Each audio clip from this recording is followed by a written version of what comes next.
Hello. At the end of the 16th century, the German alchemist Heinrich Kunrat wrote, "Darkness will appear on the face of the abyss. Night, Saturn, and the antimony of the sages will appear. Blackness and the raven's head of the alchemists, and all the colours of the world will appear at the hour of conjunction. The rainbow also, and the peacock's tail. Finally, after the matter has passed from ashen colour to white and yellow, you will see the philosopher's stone." This is the language of alchemy. It's cryptic and coded, symbolic and secretive. Isaac Newton wrote more manuscripts on alchemy in like language than on anything else, and Ernest Rutherford, the father of nuclear physics, described himself as an alchemist. What was the essence of alchemy, its history and legacy, and how much more was it than a rapacious desire to turn base metals into gold? With me to discuss alchemy is Lauren Kassell, lecturer in the history and philosophy of science at the University of Cambridge, Stephen Pumfrey, senior lecturer in the history of science at the University of Lancaster, and Peter Forshaw, lecturer in Renaissance philosophy at Birkbeck, University of London. Peter Forshaw, alchemists were interested in seeing the origins of their art in the Bible, but there was one key non-biblical text that was very important. It's called the Emerald Tablet, supposedly written by Hermes Trismegistus in about the 500 BC in Egypt. Can you describe why that was so significant? One thing was that it was one of the first texts ever translated into Latin when alchemy finally hit Europe in the 12th century. It appeared in a text attributed to Aristotle called The Secret of Secrets, so it was guaranteed to whet people's interest. It's very important because it's a pithy text of about 12, 13 lines, which has the phrase, "as above, so below" in, which became really one of the major maxims, really, of magical philosophy and alchemy. That phrase keeps recurring and recurring, so can you just tell listeners what you think it means and why it was so resonant? I can do better. I can tell you what some of the alchemists thought it meant.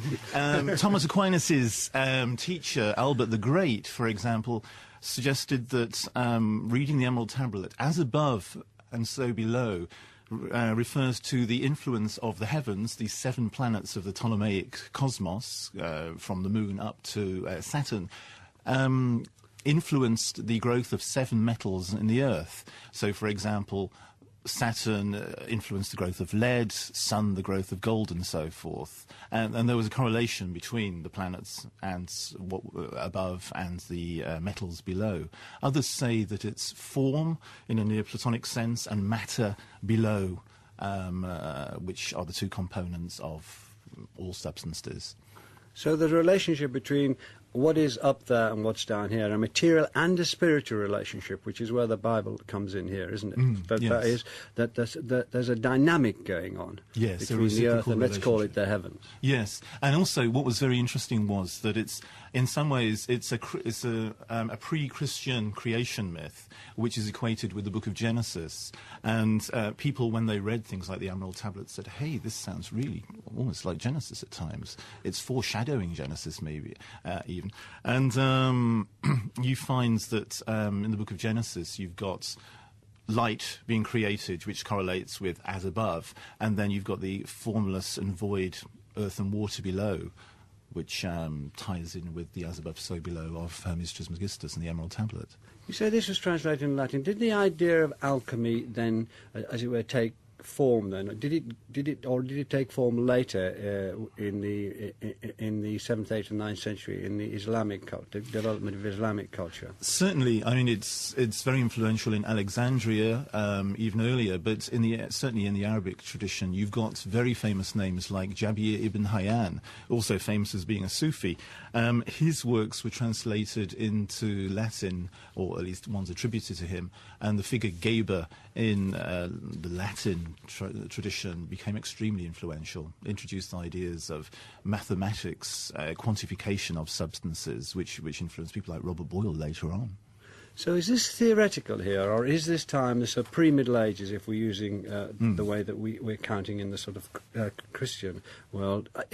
Are they talking about turning base metals into gold yet, and the elixir of life? All that's going on then, is it? You're certainly getting that in the Arabic tradition. You're also getting discussions of, even then, of the properties of things like alums and salts and how they can be used in medicine as well. But certainly, yes, discussions of the transmutation of one substance to another. Aristotle's talking about it, the Arabs pick it up, and then people like Roger Bacon in England in the 13th century developed these ideas. Lauren Kassell, can I talk to you about the English monk and natural philosopher Roger Bacon? How he took up the practice of alchemy. What did the practice of alchemy mean for him in the 13th century? What had happened to it that it arrived at his door, as it were, then he embraced it so rigorously? I'm not an expert on Roger Bacon. My sense, however, is that he picks up the notion of distillation, and he is very much interested in coming up with a sense of pure substances which can be used for medical purposes. If you separate out the pure from the impure, you can then enhance the powers of substances. This is what distillation does, and then you come up with something which has not simply a physical properties, but a spiritual. It's more than its physical help that comes to the body.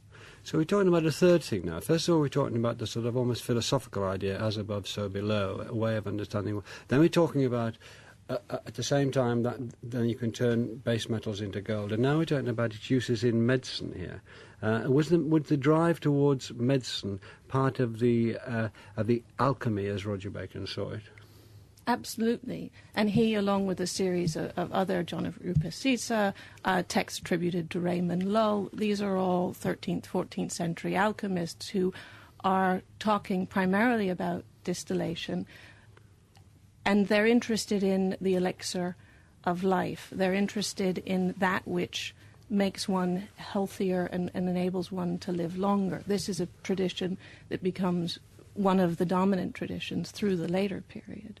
So what is he actually doing? Is he going into a laboratory in the 13th century? Does he have a laboratory? Are there sort of glass bottles? And can you just tell us what he's doing for this distillation? Is it like an old-fashioned chemistry laboratory that I used to go to at school? Yes, probably. We have a lot more textual evidence than we do of actual physical evidence.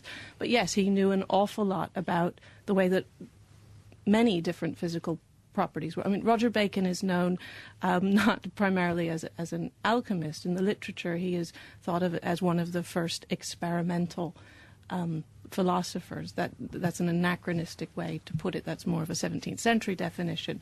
But what he is doing is observing things and questioning the standard approaches to how they were understood. So he does work with light, he does work with distillation, he explores all of these things hands-on. But it seems to me that we're still talking in nice parallel lines, because we started with the idea of as above, so below. We had the idea of Genesis. God spake. Everything, all things were made by Him. So we have two ideas of all things were made by. And is Roger Bacon working on the idea, as I understand it, that there is a substrate, there is a basic substance which is the same in everything? And if you can find the key to that, then you can move it around. Is that the basis of the theory behind his experiments, which holds on to the idea expressed by Roger? Quite possibly. Am I allowed to throw this open to the others? I find that I think that when you asked Peter about the question of what were the two books, you have the Bible, you have the text by Hermes Trismegistus. I thought you were going to ask about the Book of Nature. What Bacon is doing is trying to understand what is going on in the physical world that he is observing. If you're looking for whether he is part of what is referred to as the corpuscularian tradition, whether he is picking up on this Geber, pseudo-Geber set of texts where all things are positive as coming from sulfur and mercury, then yes, to some extent he is looking to isolate and then to manipulate physical properties. Stephen Pumfrey, can I turn to you? In the quotation at the top of the programme, the philosopher's stone was referred to. How does that link in with what's been said so far? Well, I think it links in quite nicely with this idea that alchemists, and indeed many philosophers had, that there was some prime matter, some kind of underlying substrate common to all things, and individual types or species of metals were differentiated by some kind of properties added to this prime matter. And the philosophical stone was the ultimate secret, I suppose, of the alchemists. And I think it brings together a lot of the things. What the philosopher's stone was that kind of magic ingredient, I suppose one might think of it like a catalyst in a sense, that would bring everything to perfection as different kinds of species of metal or whatever were growing or developing from some primitive base form, such as a base metal of iron, through to its perfection as a noble metal of gold. And the philosopher's stone was something that would work and bring about perfection at kind of various levels. At the material level, the example would classically be the transmutation of base metals into gold. But that was just one example. The philosopher's stone also had effects at the organic level, particularly on the human body. So the philosopher's stone, if one somehow kind of ground it up and made a medicine out of it, would bring to perfection the body, sort of cleanse it of impurities and bring it to the most perfect health that was available. Not eternal life, but certainly the prolongation of life.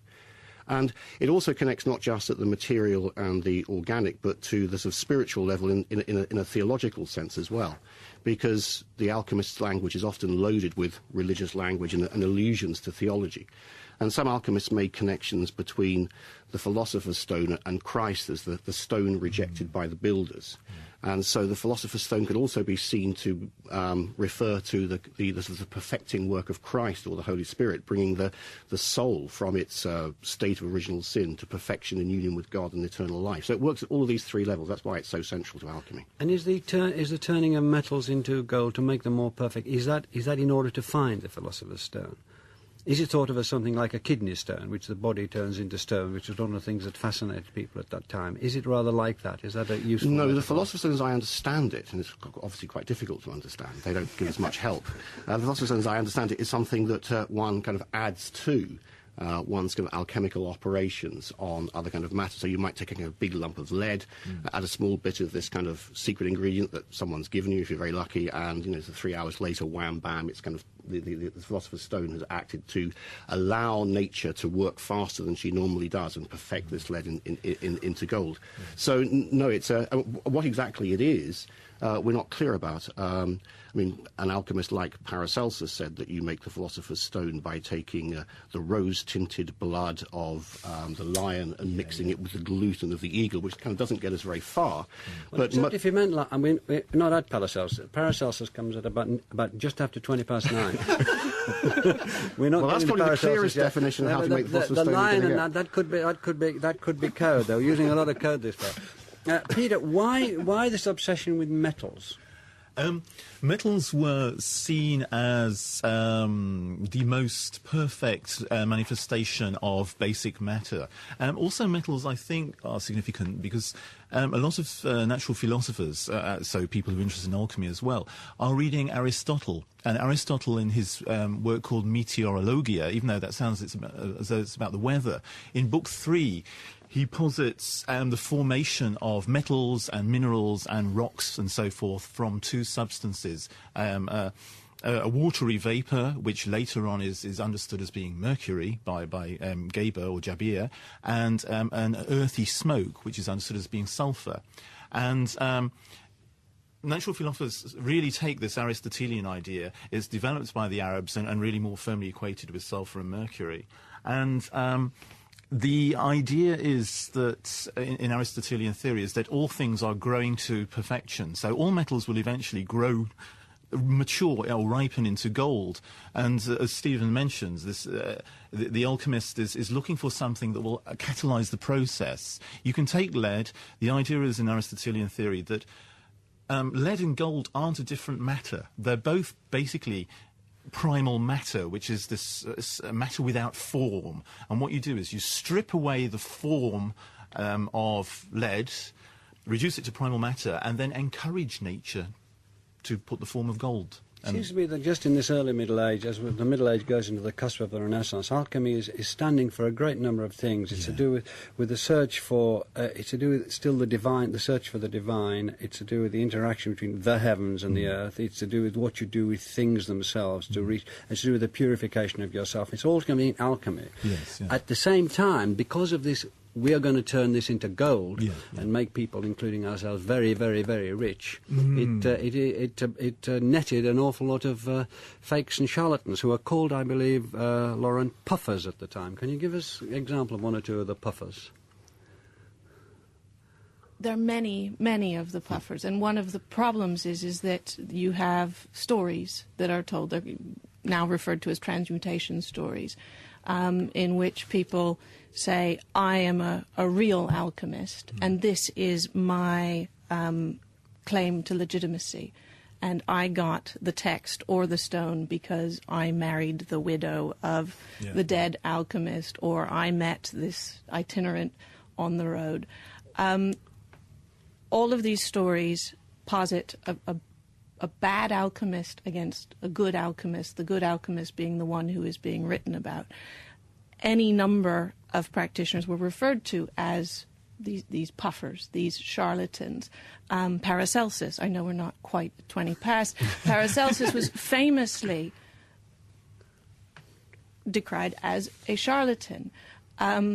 Virtually everyone who practiced it had this label attached to them at some point or another. Now, there are people who, I mean, you can think of them as sort of market stall alchemists. There are people who they're swindlers of some sort or another. And this is one of the things that, in order to understand alchemy, you have to understand that it has always been suspect. It has always been thought to be fraudulent, and there have always been frauds. So I don't know of particular ones from the early date, but the evidence about these guys is hard to track down, largely because they don't write.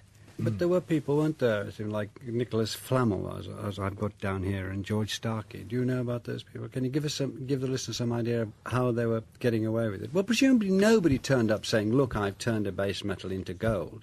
So in a sense, how did they all get away? They all turn up and say that. Edward Kelly, John Dee's sidekick, as it were.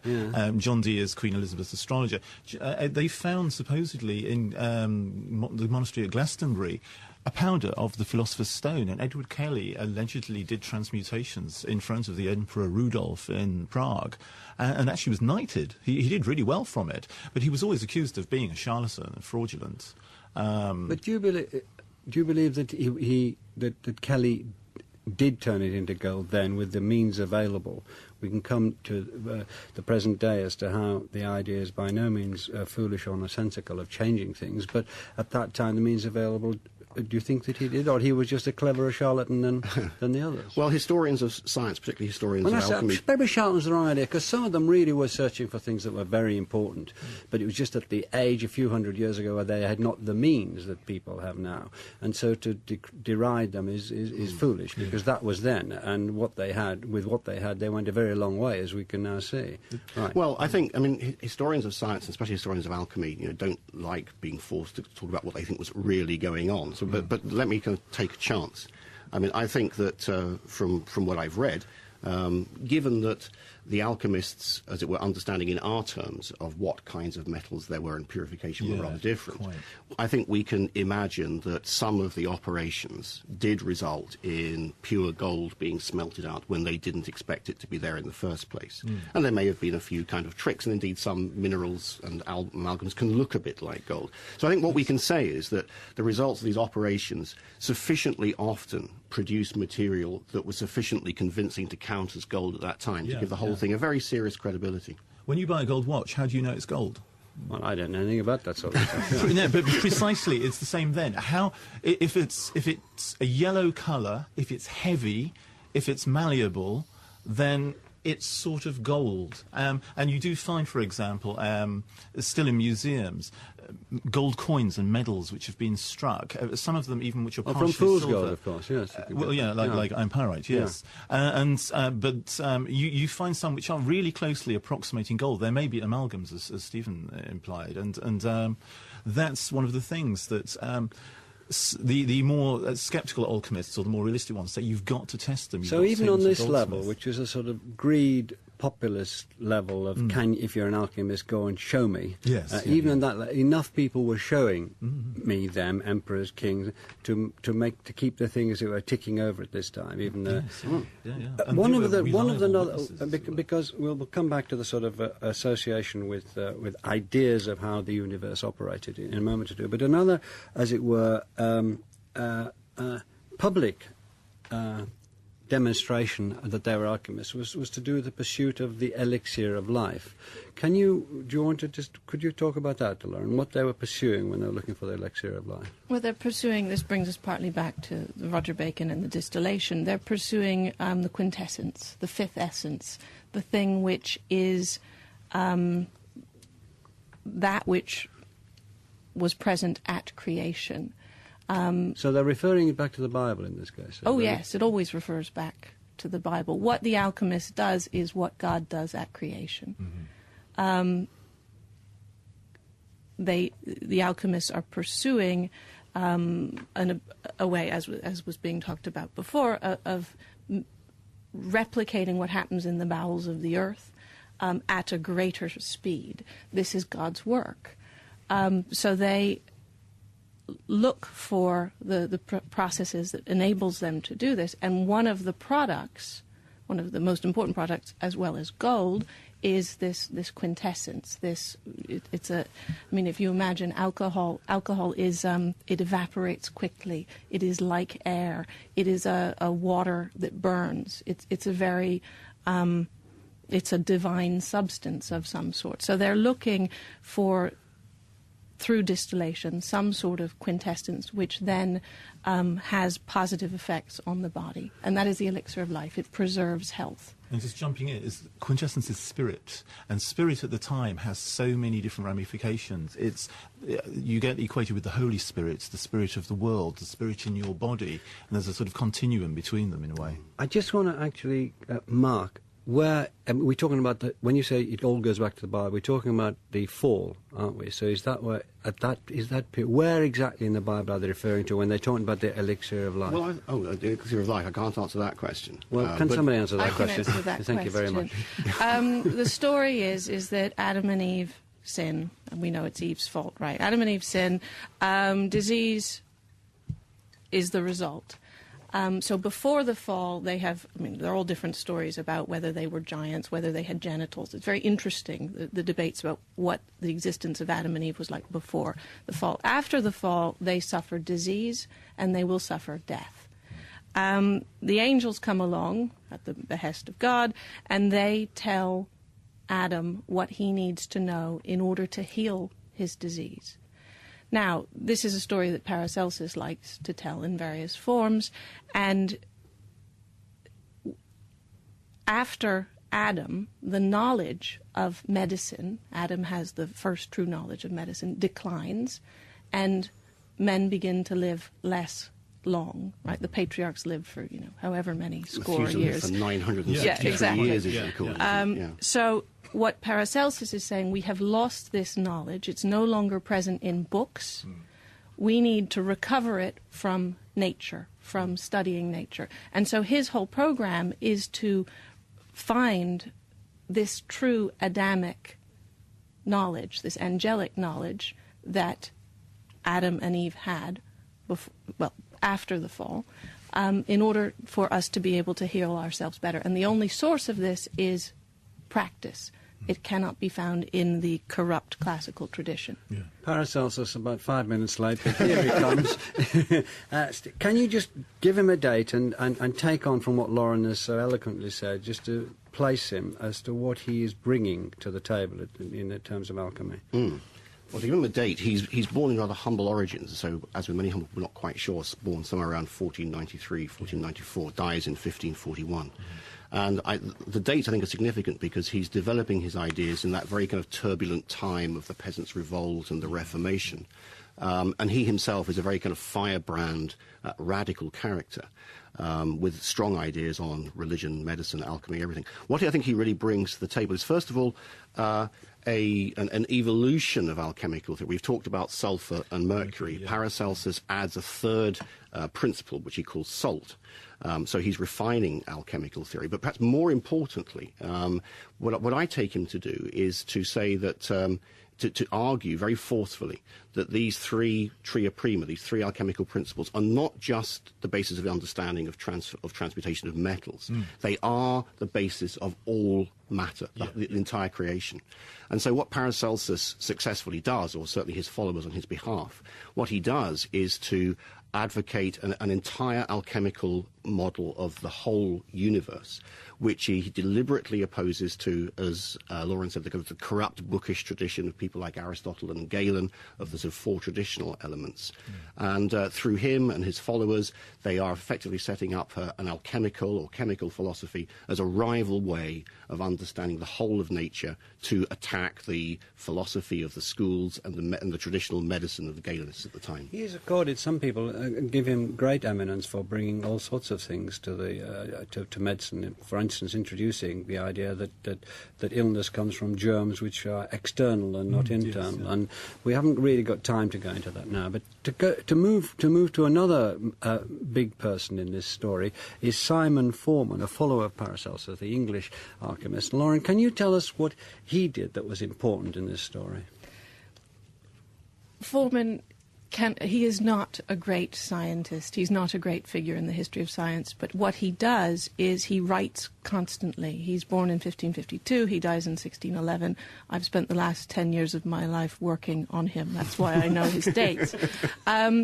He wrote 15,000 handwritten pages survive from a single decade. That is most of what we have, is this decade between 1590 and 1600. What he documents is the life of an alchemist, astrologer, magician in London in the 1590s. This is a period when the great commercial Commonwealth enterprises are underway. Great improvements in navigation are taking place. People are interested in making sure that navigators and merchants have practical knowledge and that they're taught this practical knowledge. So there's a lot happening. There's a high literacy amongst... He's going to see Shakespeare's plays? He is going to see Shakespeare's plays. He's doing all of this stuff in London.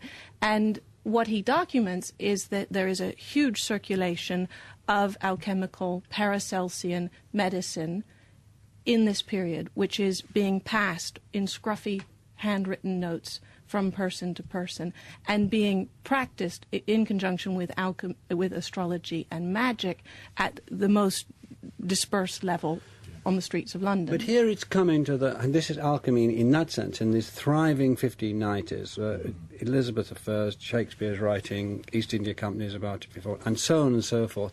In comes alchemy to the highest courts. The Queen and the Privy Council back alchemy, literally put their money where their alchemy is, as it were, and so on and so forth. So it's roaring away. What, though, did Forman do that convinced people around him that it was alchemy that was that was a key way into a real knowledge of the world? Can you just tell listeners what he did? He practiced astrology. That's a sort of backwards answer, right? That was his service. You could come to him and he would, based on the moment of the question that was asked, he would tell you what was wrong with you, and he would give you either an answer that he could help your illness, and he would either help it with straightforward remedies or not. Because we're back to the very beginning of the programme, because astrology had a bearing on medicine, given that the heavens had a bearing on what was happening here. So it was astrology. But he also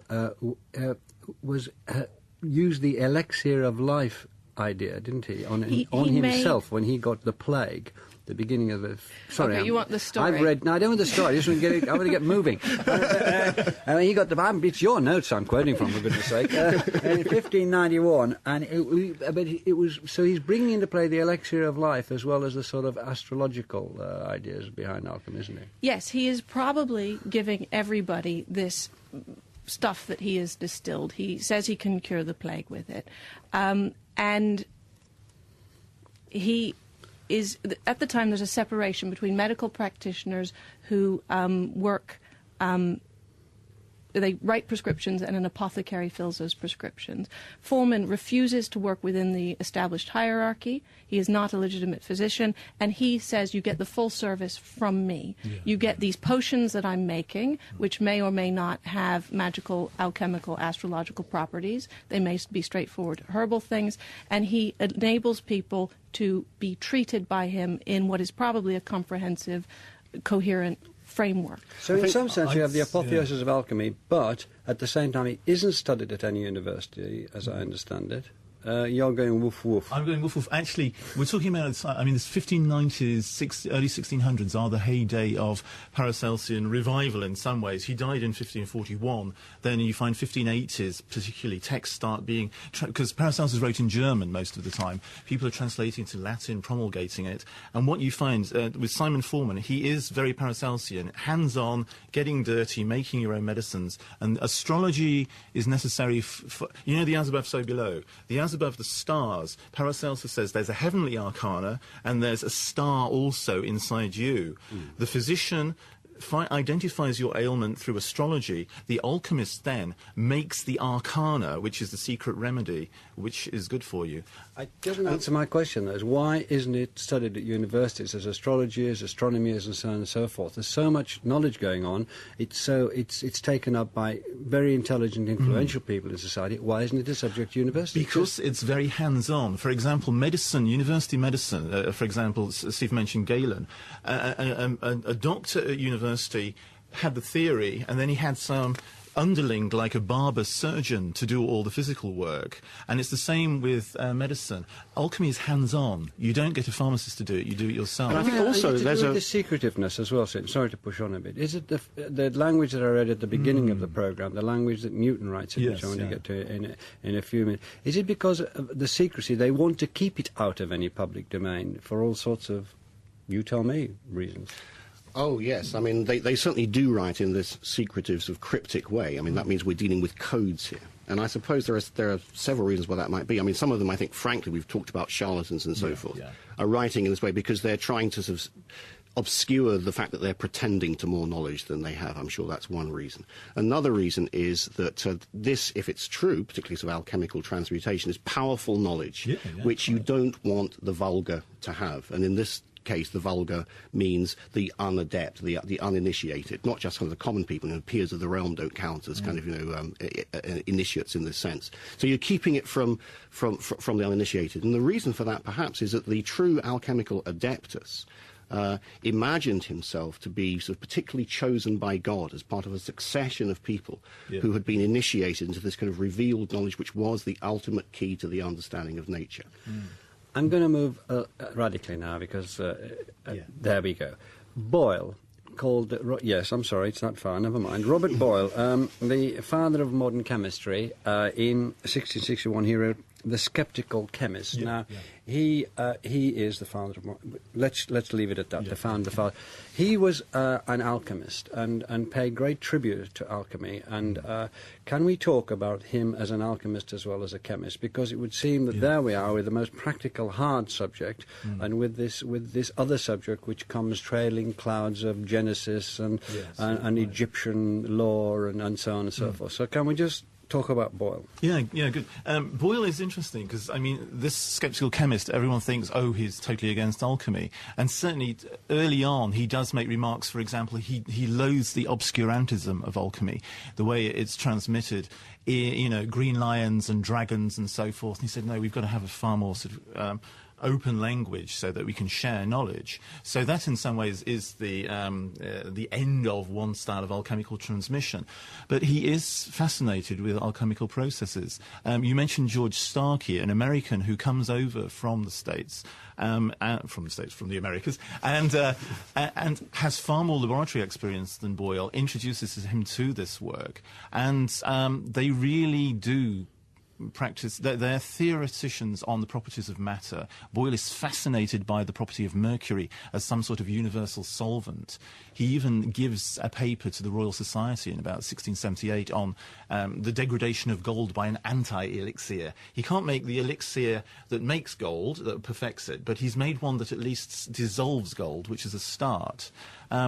And he's critical of Paracelsus for his bombast, critical for the odd language he uses, but has a great deal of respect for adepts and spagirists, which is another code name for a Paracelsian type of alchemy. Lauren, do you see the alchemy in Boyle's work? Absolutely. And I think it's very useful for Peter to have pointed out that Starkey taught Boyle from around 1600. You have this coalescence of different, what are referred to as schools of alchemy. And Boyle and Starkey, or Starkey teaching Boyle, are following a mercurial school of alchemy, as opposed to, and they're less interested on the face of it in the medical applications. They're much more interested in the matter principles, though there are still medicinal applications. There are these other schools as well. And Boyle is setting himself up as one sort of proponent against these other schools. And he is actually doing some of what he's looking for, this red powder that has been circulating in Europe for about 100 years. He's looking for missing texts which tell you about how to make this red powder. So he's recovering very assiduously, as does Newton, the process and the history of alchemy, both through the textual and the practical study. I want to go to Newton, sorry. All right. I'm sorry about that, Stephen. There we go. But people will be surprised that he wrote more about alchemy, and seems to have been just as devoted to alchemy as he was to his sciences. But he wrote more about it. But what I've learned in the last week or so, preparing for this program, is that there is a body of thought that it was the ideas behind alchemy which may have more influenced his own thinking on the laws of motion and gravity than what he discovered in mathematics. Now, can you unravel that, please? Yeah, I mean, I think there's a lot of truth to that. And I think what we have to start from here is that when Newton is beginning to think about this in the 1660s, the dominant way of thinking about nature is the mechanical philosophy, that the world can be explained in terms of lifeless corpuscles, none of this spirit, none of this connection through intermediaries with God, although God, of course, is there. And Newton's deeply worried about that. He's deeply worried that developments in natural philosophy are squeezing out the divine and the spiritual. Now, I think it's clear that his calculations for the inverse square law of gravity don't come, as it were, kind of sui generis out of the maths. But then he starts thinking, well, what's going on here? And it's clear that both in the 1670s and indeed right to the end of his life, he's deeply interested in alchemy because he thinks that alchemists have been... What have these alchemists been studying? They've been studying, looking for that extra kind of spiritual, non-material, non-mechanical element, which is the key to sort of God's creation and upholding of the universe. So Newton is an alchemist in his way of thinking. He's a decoder. He's trying to decode the alchemical texts. And by the end of his life, there's been some very nice research done by Karen Fagala. By the end of his life, Newton thinks that he's managed to arrive at a kind of inverse square law, mathematical inverse square law of what the alchemists were talking about in terms of calibs and manganese or sulfur and mercury. And he thinks he's arrived at an ethereal, attractive and repulsive model of the law of gravity, which is derived from a modernized form of this alchemical tradition of thought, which he thinks holds the key to nature. After, you've got to remember that Newton thought that Pythagoras and other ancients knew the law of gravity but expressed it in code. Yeah. One thing, sort of going slightly back to Boyle, whose writings after Boyle's death, actually, Newton is desperately trying to get hold of, by the way, just to sort of change people's perspectives on Boyle. Yes, the father of chemistry, but don't be under any misapprehension that this is just physical chemistry. Boyle, towards the end of his life, wants to leave a hermetic legacy, as he calls it, and one of the most fascinating quotes is, he says, "The philosopher's stone may be an inlet into another sort of knowledge, that will allow us to actually have intercourse with good spirits." Elias Ashmole, who founds the Ashmolean, believed that the philosopher's stone actually has supernatural qualities that allow communication with angels. And so it's interesting to equate, they're smiling at me, is to equate the physical chemist, who's the sort of prototype of the father of modern chemistry, with someone who has these very spiritual beliefs that Newton has too. But do you think that the repudiation of alchemy by people in the last 100 or more years is now being again repudiated? The repudiation is being repudiated, given that the search for fundamental particles through nuclear physics materials seem to be able to be transformed from one thing or other. Do you think that was a very good early push at it with insufficient means at their disposal to get there? Yes, I think there clearly is a legacy in terms of the attempts to kind of transform one kind of substance and understand the relations. But what that kind of modern physics of the change of one element into another completely lacks, of course, is this kind of spiritual, religious side. That universe has gone. Yeah. But I think that one thing... gone completely? Well, it's certainly gone out of kind of modern particle physics, I think. And I think if we're looking, I think if we're looking for the survival of modern alchemy, it's perhaps worth looking at kind of, modern alternative health practices, whereby a rigorous of disciplining of the body, of eating the right foods, of purifying yourself, you somehow become a better person. That, I think, as it were, kind of maps onto the kind of lingering sort of psychological interest in alchemy, rather than sort of seeking a direct line down to modern physics. The founder of homeopathy, for example, and you still find that. I mean, that's homeopathic websites, for example, have him as one of their authorities. Well, it seems a bit of a come down, actually, after all this, to end it with keeping fit. It is, but the elixir was for prolonging life. Yeah. And all of these things, at the end of the day, they're aiming for perfection. Perfect body, perfect spirit, perfect soul. And alchemy is all about that. The three principles of mercury, sulphur and salt are spirit, soul, body. But if we go back just to sort of a very limited idea of transmutation of metals, I think we can see that there's always been a place for that within all philosophy. I mean, Aristotle has it, our mainstream alchemists have it, and in the time when Newton's working, the mechanical philosophers, there's a mechanical philosophy of alchemy. And after all, if you believe that the only difference between gold and iron are atoms arranged in different ways, if you can kind of smash them with a hammer enough, you can kind of rearrange these particles physically and generate gold. So there's always been a tradition which you don't have to buy into the whole kind of spiritual element to allow this sort of belief that metals are related and that we're understanding something about the fundamental nature of matter. Well, thank you all very much. Thanks to Lauren Kassell, Peter Forshaw and Stephen Pumfrey. And next week I'll be discussing Stoicism, Zeno, Marcus Aurelius, Seneca, etc. Thank you for listening.